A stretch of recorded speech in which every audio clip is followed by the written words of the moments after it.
माज़ूज़ ख़वातीन व हज़रात, अस्सलाम वालेकुम। आपकी मोहब्बतों और चाहतों के साथ लियाकत नवाज़ मलिक हाज़िर खिदमत है।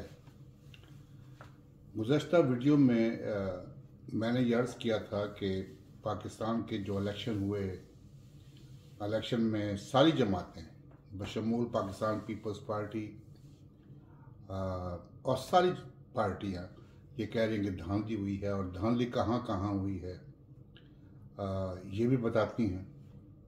बहरहाल इलेक्शन हो गया, एक पुरअमन इलेक्शन था। उसके बाद रिजल्ट्स जब आते हैं उस वक़्त धांधलियों के इल्ज़ाम लगते हैं। अब एक और नई कन्फ्यूजन पैदा हो गई कि वो मौलाना फजल रहमान साहब जो इमरान खान साहब पे इल्ज़ाम लगाते थे कि यहूदी एजेंट है और ये है वो है, हालांकि ये कहना नहीं चाहिए था। और ना कोई जो है, सब मैं समझता हूँ कि सारे जो सियासतदान हैं पाकिस्तान के वो सारे मुहब्बे वतन हैं, और इस किस्म के इल्ज़ाम लगाना बग़ैर किसी सबूत के, बग़ैर किसी बात के, ये एक ज़्यादती है। आज जो मौलाना फजल रहमान साहब ने फरमाया कि फैज़ हमीद साहब ने और जनरल बाजवा ने ये तहरीक अदम एतमाद जो है उसके ये लाए इमरान खान के ख़िलाफ़ पार्टियों को मुत्तहिद किया, ये सच नहीं है। कम से कम एक मुफ्ती महमूद के बेटे की हैसियत से, एक आलम दीन के बेटे की हैसियत और एक आलम दीन होने की हैसियत से झूठ जो है, मैं समझता हूँ कि ये बहुत गलत बात है।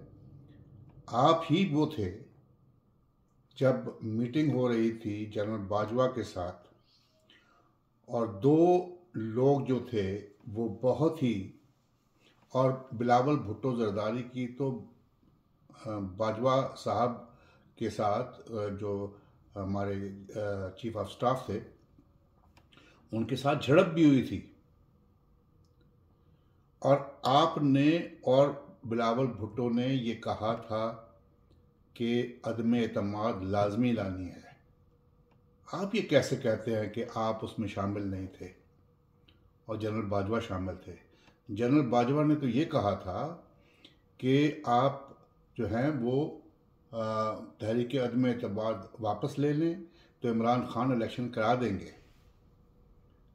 और आज इस बात की तायद जो है, और जो मैं बात कर रहा हूँ इसकी तायद जो है वो जो एजाज सैयद है, बहुत बड़े जर्नलिस्ट हैं, उन्होंने भी की है।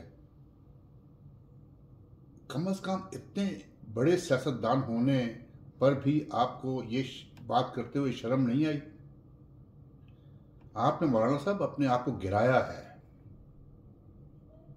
देखिए, सियासत होती है, सियासत में ऊंच नीच भी होती है।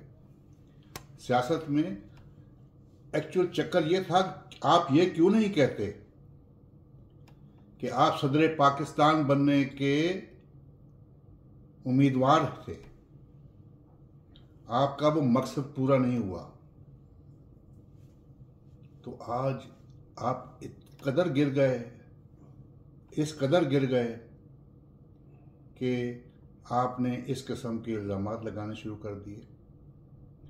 बहरहाल हम तो हमेशा ये कहते हैं, चाहे वो पीटीआई है, चाहे वो पाकिस्तान पीपल्स पार्टी है या पाकिस्तान मुस्लिम लीग है, सबको मिलकर बैठना होगा। अगर एक कौमी हुकूमत बन जाए तो इससे अच्छी चीज़ कोई नहीं हो सकती, क्योंकि पाकिस्तान जिन माली मुश्किलात का शिकार है उसके लिए हमारा सबको ट्रुथ एंड रिकन्सिलिएशन का माहौल पैदा करना पड़ेगा।